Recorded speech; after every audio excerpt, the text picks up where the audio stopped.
Hi there, GenderqueerChat. This is my second drive and vlog of the day. The first one was for Outlet, but great.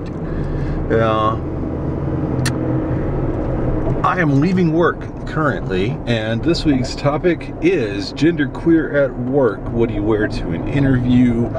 What kind of places are genderqueer friendly? Things like that. Well, I am smack in the middle of Mississippi, so I can only speak from a certain frame of experience. If I was coming fresh out of college and I was just trying to find any kind of work to pay the bills, which I suspect is true of your typical fresh college grad these days, I would probably do what I could do to get in the door and start getting some paychecks coming in and then get clever. Having said that, even here in the middle of Mississippi, I'm pretty genderqueer at work. I wear male and female stuff.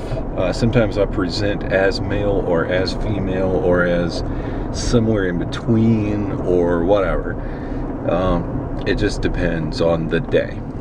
And the way I get away with it is I'm extremely fucking good at my job. I am really, really, really good at what I do. And my company would rather put up with my weirdness than not have me around because I didn't feel comfortable being there. And that's really what it boils down to. So really my advice would be to find something that you are interested enough in doing that you can do for a very long time and become super amazingly good at it and become a go-to person in your field. And in that way, people are like, well, I don't give a shit how he, she, or she dresses. Now, there are some lines of work that are a little bit easier to pull this off in than others. For instance, retail sales is probably not as easy to get away with a genderqueer appearance than programming computers. Like with me, I'm a computer programmer. And even in Mississippi, computer programmers, we're expected to be kind of an odd lot. Everybody knows we're a little bit different. So if you get into some kind of a technical field or creative field or something like that, like at the company I work, we have computer programmers and printer people, like creative type people who do Photoshop type stuff and everything. If you aim toward technical or creative type fields, which I suspect that a lot of genderqueer people have creative or other geeky forms of dispositions, then the deck is being stacked a little bit more in your favor anyway. Now, if you're in some much more metropolitan area, I really can't speak to what the scene is like out there.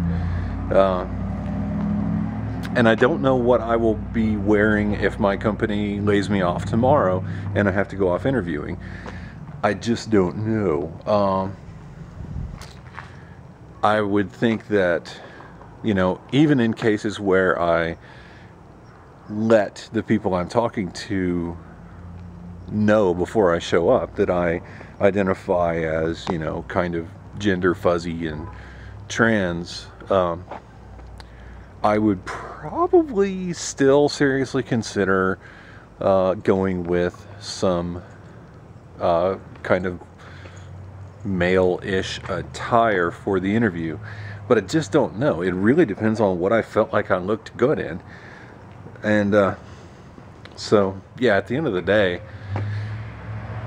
it kind of depends on what your common sense and your heart tells you, with an understanding that when it comes to first impressions, sometimes making people feel comfortable is going to mean skewing in the direction of dressing and presenting in conformity with your biological, you know, general appearance. I mean, if you basically look like a dude and sound like a dude, dressing like a dude, or in a manner that is consistent with a dude, might not be a bad idea, that sort of thing. I know it's a little bit all over the place, but honestly there's so much to this topic that you really can't just in 2.5 minutes sum it all up. So these are just some points where I'm trying to cover kind of the spectrum. But at the end of the day, once people at a given workplace or in a given industry area know who you are and know that you are a stand-up person in your field, you can get away with a great deal. I mean, if I got let go at my current company, because of the reputation I have in my local industry, I could go into other places of employ here in the area with people already knowing that I'm special and get away with it. And if no one's heard of you and you haven't proven yourself, it's going to be a little bit tougher. Hope this helps. Let me know. You know the score. Comments, video responses, show some love. If you are at all interested in making a video for GenderqueerChat or possibly becoming a regular sub for us, just let us know. Easiest way to do that is in a video response, but just let us know any old way you like, because we would love to have you. See you soon. Peace.